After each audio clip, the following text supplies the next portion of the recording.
शिवाय गुरवे नमः। गुरवे सर्वलोकानां विशते भवरोगिणां निधये सर्वविद्यानां दक्षिणामूर्तये नमः. దక్షిణామూర్తి శరణిస్తూ చెప్పవలసిన సరళంగా ధారాళంగా అందరికీ అర్థమయ్యేదితో చెప్పాలని, అర్థమయ్యేటట్లుగా చెప్పాలని చెప్తూ నా బ్రహ్మాండవులను 6వ అధ్యాయం చెప్పుకుంటూ ఆపిసాం. అని చెప్పుకుంటూ గుర్తేసి ఏం చెప్పుకున్నా అంతా ఒకటే ఉందని, చేతనము కలది, చేతనము లేనిది, వస్తువు రూపం ఉన్నది, వస్తువు అయింది. అలాగే చెప్పాలి ఆశ్రమైంది, ఆశ్రమానికి కూడా ఆశ్రమైంది, ఆశ్రమం చేత కూడా జడము సత్యమైంది, అపేక్షికత్వం అన్నమాట. అసత్యము పరమసత్యం అయ్యింది. ఈ సర్వ ప్రపంచము కూడా అయ్యింది. కనుక ఆ బ్రహ్మాన్ని సద్రూపము అంటారు. ఆ బ్రహ్మాన్ని సద్రూపం అంటారు. బ్రహ్మం లేదు అనువానికి ఈ సమాధానంగా ఈ బ్రహ్మకార్యములన్నీ కూడా చెప్తాయని మనం చెప్పుకున్నాం. ఇప్పుడు సప్తమ అనువాకం.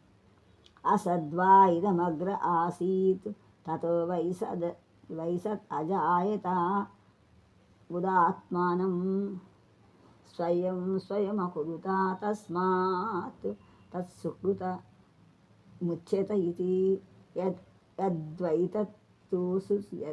యద్వైతత్తు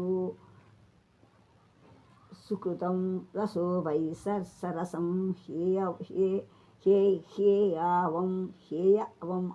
అంటే రసం హీ ఏవ అయం అన్నమాట. హేవా విడదీస్తున్నాను. లబ్ధ్వా ఆనందీ భవతి కో హీ అవాన్యాత్ కహ హీ అవాన్యాత్ అన్యాత్ కహ హీ అవాన్యాత్. అన్యాత్ అంటే అపాన కర్మ కుర్యాత్ అన్నమాట. కహ ప్రాణ్యాత్ యదేష ఆకాశ ఆనందో న స్యాత్ ఏష హి ఏవ ఆనందయాతి. అంటే ఈ బ్రహ్మం మొట్టమొదట నామరూపాలు లేవు. దాని నుండే నామరూపాలు గల ఈ ప్రపంచం పుట్టింది. బ్రహ్మం నుండి నామరూపాలు లేనటువంటి బ్రహ్మమే స్వయంగా చేశాడు. కనుక ఇది తనకు తాను చేసుకున్నాడు. కనుక సుకృతమని చెప్పాలి.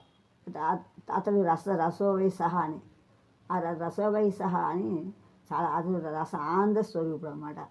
ఇతడు రసముని పొంది రసాన్ని పొంది ఆనందము కలవాడవుతాడు.